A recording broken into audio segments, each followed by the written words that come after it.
आप सभी का बहुत बहुत स्वागत है। आज हम पढ़ने वाले हैं त्रिभुज ट्रायंगल। तो आज के टॉपिक में हम क्या क्या पढ़ेंगे, पहले ये देख लेते हैं। देखिए, सबसे पहले हम पढ़ेंगे कि त्रिभुज क्या होता है। उसके बाद हमको पढ़ना है त्रिभुज की विशेषताएं, और उसके बाद हम पढ़ेंगे त्रिभुज के प्रकार। ये तीन टॉपिक हम आज के वीडियो में कवर करेंगे। तो आइए सबसे पहले जान लेते हैं कि त्रिभुज क्या होता है। तो देखिए, त्रिभुज तीन रेखाखंडों से निर्मित एक बंद आकृति होती है। ठीक है, यहाँ पर ये जो आकृति है इसको हम त्रिभुज कहेंगे। यहाँ पर देखिए तीन रेखाखंड है, तीन रेखाखंडों से मिलकर क्या बन रहा है, त्रिभुज बन रहा है। जो तीन रेखाखंड इस त्रिभुज को बना रहे हैं उनको हम कहते हैं त्रिभुज की भुजाएं। ठीक है, तो त्रिभुज में कितनी भुजाएं हो गई, यहाँ पर त्रिभुज तीन रेखाखंडों से बन रहा है, एक दो तीन। तो त्रिभुज में भुजाएं भी कितनी हो जाएंगी, तीन। ठीक है, तो यहाँ पर कौन कौन सी भुजाएं हो जाएंगी, तो भुजा की बात करें, ठीक है, भुजा को हम साइड भी कहते हैं। तो यहाँ पर त्रिभुज की कौन कौन सी भुजाएं हो गई, देखिए ए बी भुजा, बी सी भुजा और सी ए भुजा भी वो कह सकते हैं आप, ए सी भुजा भी कह सकते हैं। तो ए बी सी और सी ए, ये तीन भुजाएं हो गई त्रिभुज की। क्लियर है। अब ये जो भुजाएं एक दूसरे को जिस बिंदु पर काटती हैं या जिस बिंदु पर ये भुजाएं आकर मिलती हैं उस बिंदु को हम बोलते हैं शीर्ष। तो यहाँ पर कितने शीर्ष हो गए, देखो ये दोनों भुजाएं इस बिंदु पर मिल रही है, ये दोनों इस बिंदु पर मिल रही है और ये दोनों इस बिंदु पर मिल रही है। इस तरह से तीन बिंदुओं पर ये एक दूसरे को काट रही हैं। तो ये तीन बिंदु जो हैं कहलाते हैं शीर्ष। क्या कहलाते हैं, त्रिभुज के शीर्ष, या इंग्लिश में कहें तो वर्टेक्स। तो वर्टेक्स भी कितने हो गए त्रिभुज में, तीन हो गए। ठीक है, ए बी और सी, इनके नाम क्या रहेंगे, ए बी और सी। तो तीन भुजाएं हो गई, तीन शीर्ष हो गए। ठीक है, अब देखिए जिस बिंदु पर दो भुजाएं एक दूसरे को काटेंगी उस बिंदु पर कोण बनेगा। तो इस तरह यहाँ पर एक दो और तीन कोण बनेंगे। ठीक है, किसी त्रिभुज में कितने कोण बनेंगे, तीन कोण या एंगल बनेंगे। ठीक है, तो इसमें कोण कौन कौन से हो जाएंगे, कोण या एंगल, देखिए कोण ए, कोण बी और कोण सी। तो कौन कौन से कोण हो गए, कोण ए, कोण बी और कोण सी। क्लियर है। तो त्रिभुज में तीन भुजाएं हैं, तीन शीर्ष हैं और तीन ही कोण है या एंगल है। क्लियर है। तो यहाँ पर आपको एक बात ध्यान रखना है कि त्रिभुज में तीन भुजाएं होती हैं, तीन ही शीर्ष होते हैं और तीन ही क्या होते हैं, कोण होते हैं। अब ये जो तीन कोण होते हैं, इन तीनों कोणों का योग कितना होता है, इन तीनों कोणों के माप का योग कितना होगा, 180 डिग्री होगा। ठीक है, तो त्रिभुज के तीनों कोणों का योग,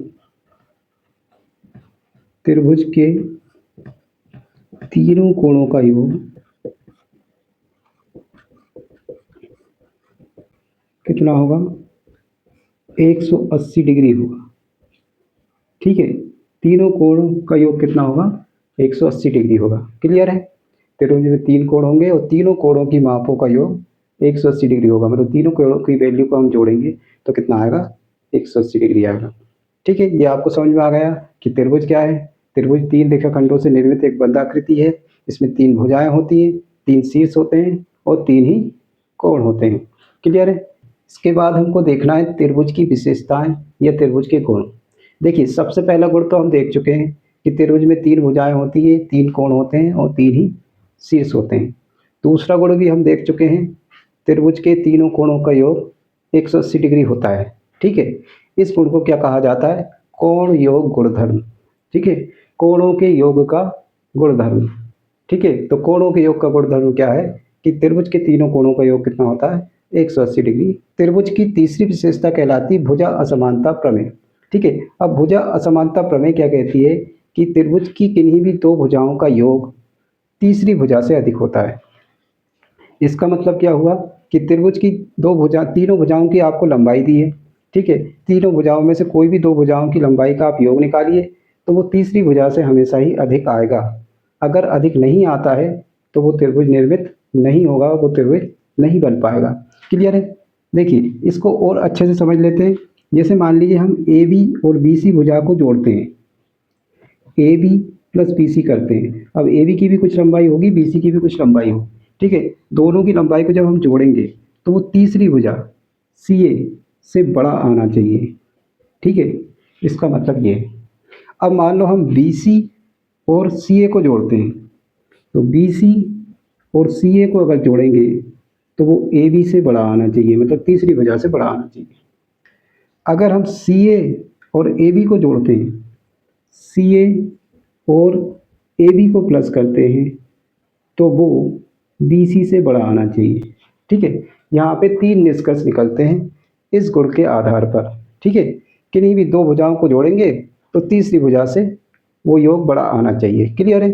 तो यहाँ पर तीन निष्कर्ष निकल कर आते हैं, ठीक है। पहला, A B plus B C A से बड़ा होगा, B C plus C A B से बड़ा होगा, सी ए प्लस ए बी सी से बड़ा होगा। त्रिभुज का अगला गुण है भुजा कोण संबंध। अब भुजा कोण संबंध क्या है? देखिए, किसी भी त्रिभुज में जो त्रिभुज की सबसे बड़ी भुजा होगी उसके सामने का जो कोण होगा वो सबसे बड़ा होगा, और जो सबसे छोटी भुजा होगी उसके सामने का कोण सबसे छोटा होगा, ठीक है। यही क्या कहा जाता है? भुजा कोण संबंध। किसी भी त्रिभुज में सबसे बड़ी भुजा के सामने का कोण सबसे बड़ा होगा और सबसे छोटी भुजा के सामने का कोण सबसे छोटा होगा। आइए देखते हैं। देखिए, यहाँ पर त्रिभुज है पी क्यू आर। इस त्रिभुज में सबसे बड़ी भुजा आपको ये दिख रही होगी, ठीक है। सबसे बड़ी भुजा है पी आर। अब इसके सामने का अगर हम कोण देखें तो ये है। तो देखिए, ये जो तीन कोण हैं, इन तीनों कोणों में सबसे बड़ा कोण आपको ये दिख रहा होगा, ठीक है। तो सबसे बड़ी भुजा कौन सी है? P R. तो सबसे बड़ा कोण कौन सा हो गया? उसके सामने का क्यू। अब सबसे छोटी भुजा अगर हम देखें तो सबसे छोटी भुजा ये, तो सबसे छोटी भुजा के सामने का कोण क्या हो जाएगा? सबसे छोटा। आप देख सकते हैं कि सबसे छोटा कोण कौन सा है? ये वाला है कोण आर, ठीक है। तो यहाँ पर सबसे बड़ी भुजा कौन सी है? सबसे बड़ी भुजा है पी आर। और सबसे बड़ा कोण कौन सा है? सबसे बड़ा कोण है कोण क्यू, ठीक है। इस कोण को हम कोण क्यू भी बोल सकते हैं, कोण पी क्यू आर भी लिख सकते हैं, कोण आर क्यू पी भी लिख सकते हैं, क्लियर है। तो यहाँ पर सबसे बड़ी भुजा हो गई पी आर, और सबसे बड़ी भुजा के सामने का जो कोण होगा वही सबसे बड़ा कोण होगा। तो सबसे बड़ी भुजा पी आर के सामने सबसे बड़ा कोण क्या होगा? कोण क्यू होगा। अब सबसे छोटी भुजा क्या है? P Q. तो सबसे छोटी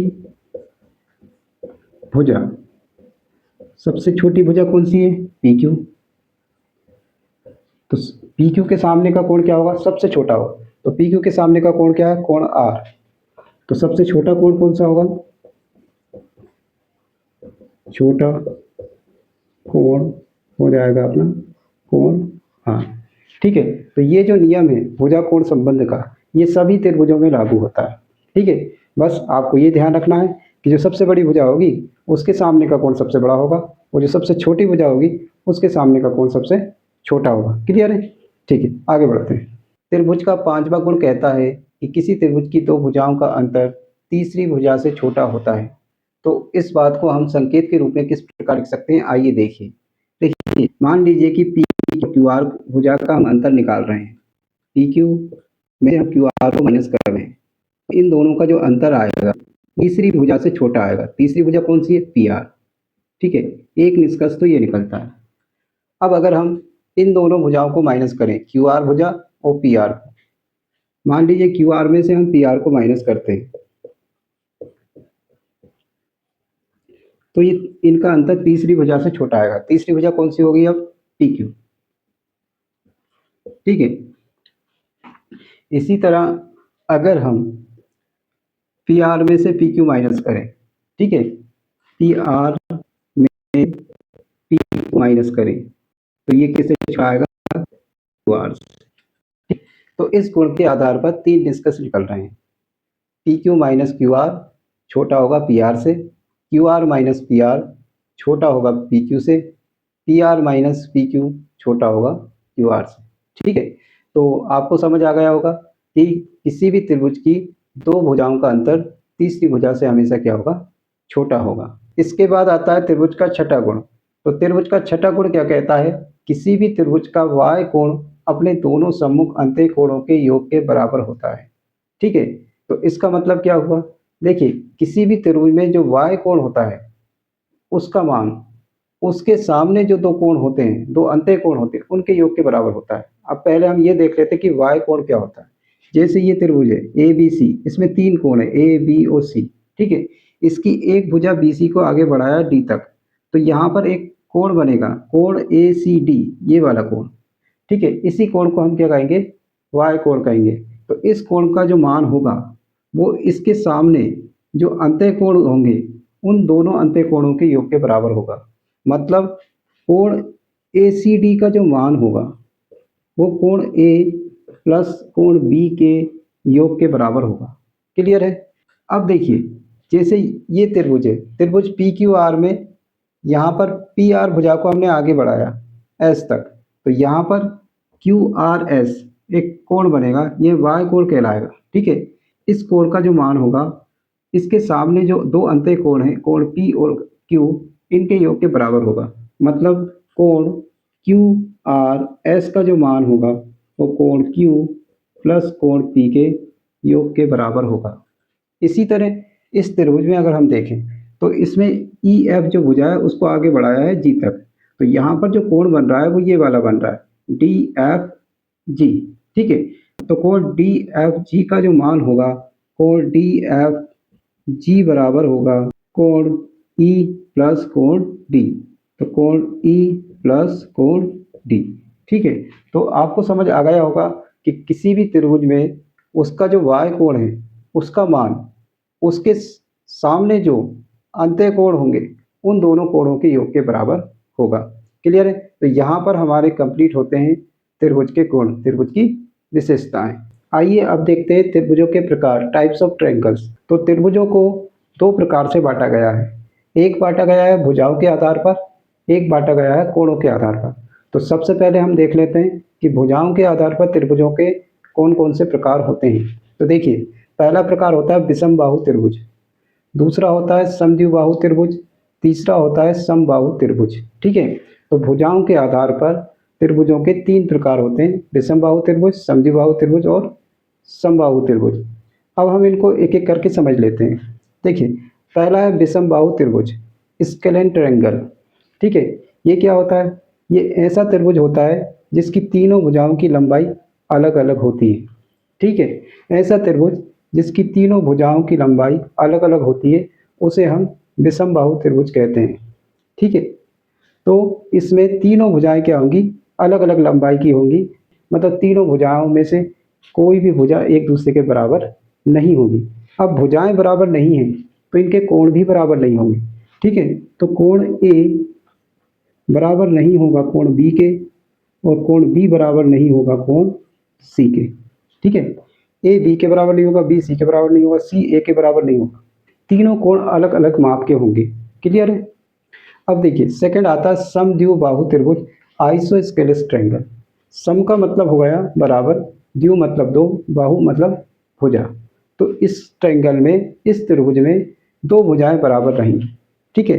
तो मान लीजिए पी क्यू और पी आर जो भुजा है ये बराबर है, ठीक है। तो यहाँ पर क्या है, पी क्यू बराबर पी आर है, ठीक है। और क्यू आर भुजा क्या है, इनके बराबर नहीं है, क्योंकि इसमें केवल दो ही भुजाएं बराबर होंगी, तीसरी भुजा अलग लंबाई की होगी।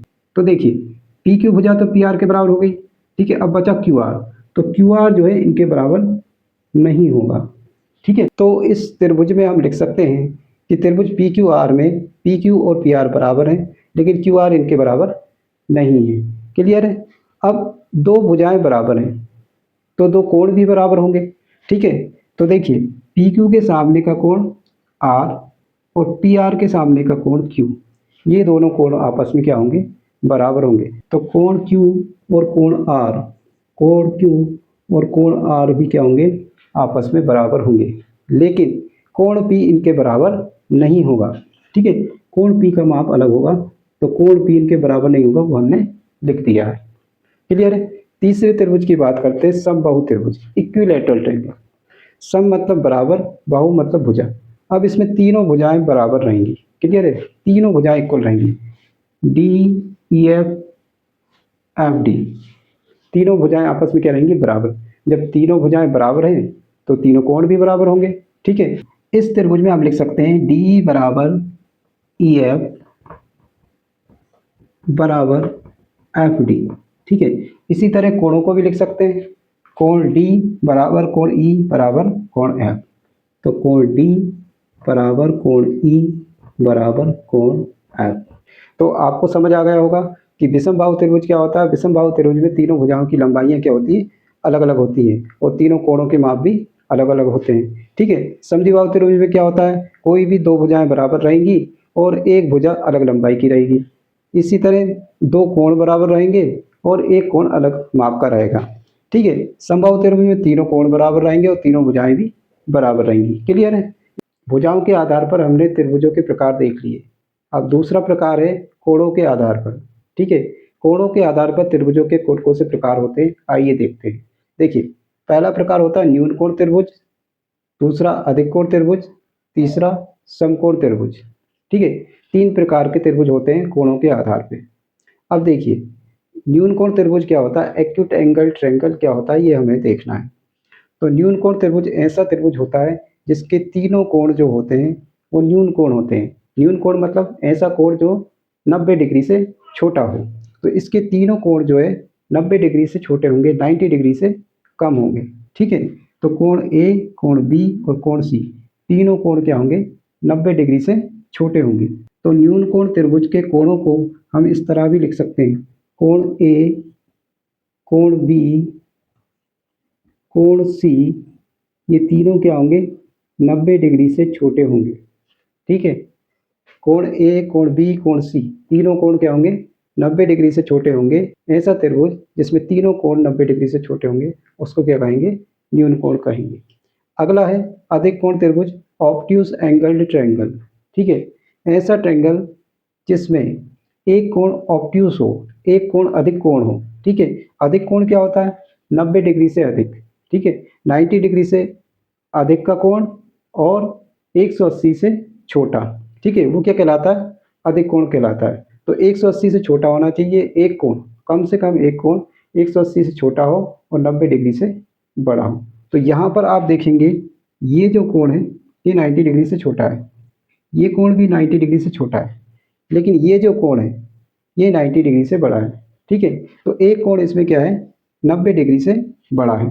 तो कोण Q जो है वो क्या है, बड़ा है 90 डिग्री से। ठीक है, इसलिए ये क्या है, ये जो त्रिभुज है एक अधिक कोण त्रिभुज या ऑब्ट्यूज एंगल्ड ट्रायंगल है। क्लियर है। इसके बाद आता है समकोण त्रिभुज। समकोण त्रिभुज ऐसा त्रिभुज होता है जिसमें एक कोण 90 डिग्री का होता है। ठीक है, इसमें ये कोण न्यून कोण है, 90 से छोटा है, ये कोण भी 90 से छोटा है, ये जो कोण है वो 90 डिग्री का है। ठीक है, तो 90 डिग्री का आप निशान भी देख लीजिए, 90 डिग्री का जो निशान होगा इस तरह का होगा। ठीक है, इस तरह का किसी कोण पे निशान बना है, इसका मतलब वो 90 डिग्री का है, 90 डिग्री का है। तो इस त्रिभुज में एक कोण क्या है, 90 डिग्री का है, इसलिए ये क्या है, एक समकोण त्रिभुज है। ठीक है, यहाँ पर क्या है, कोण ई जो है 90 डिग्री है। क्लियर है, इसलिए ये क्या है, एक समकोण त्रिभुज है। अब देखिए, तो कोणों के आधार पर त्रिभुजों के तीन प्रकार हो गए, न्यून कोण त्रिभुज, अधिक कोण त्रिभुज, समकोण त्रिभुज। ठीक है, न्यून कोण त्रिभुज में तीनों कोण न्यून कोण रहेंगे, मतलब 90 डिग्री से छोटे रहेंगे। अधिक कोण त्रिभुज में कम से कम एक कोण 90 डिग्री से बड़ा होगा और 180 से छोटा होगा। क्यों, क्योंकि तीनों कोणों का योग क्या होता है, 180 डिग्री होता है। तो 180 से तो छोटा होना पड़ेगा। ठीक है, नहीं तो एक ही कोण 180 का बन जाएगा तो त्रिभुज नहीं बन पाएगा। ठीक है, तीसरा है समकोण त्रिभुज, इसमें एक कोण क्या होगा, 90 डिग्री का होगा, तो ये क्या कहलाएगा, समकोण त्रिभुज। तो इस तरह से हमने देखा कि त्रिभुजों को दो प्रकार से बांटा गया है, भुजाओं के आधार पर और कोणों के आधार पर। ठीक है, भुजाओं के आधार पर तीन प्रकार के त्रिभुज होते हैं, विषमबाहु त्रिभुज, समद्विबाहु त्रिभुज और समबाहु त्रिभुज। इसी तरह कोणों के आधार पर भी तीन प्रकार होते हैं, न्यून कोण त्रिभुज, अधिक कोण त्रिभुज और समकोण त्रिभुज। आज हमने पढ़ा कि त्रिभुज क्या होता है, त्रिभुज के गुण क्या होते हैं और त्रिभुज कितने प्रकार के होते हैं। हमें उम्मीद है कि आप सभी को हमारा वीडियो पसंद आया होगा। हमारे चैनल पर आने के लिए आप सभी का बहुत बहुत धन्यवाद।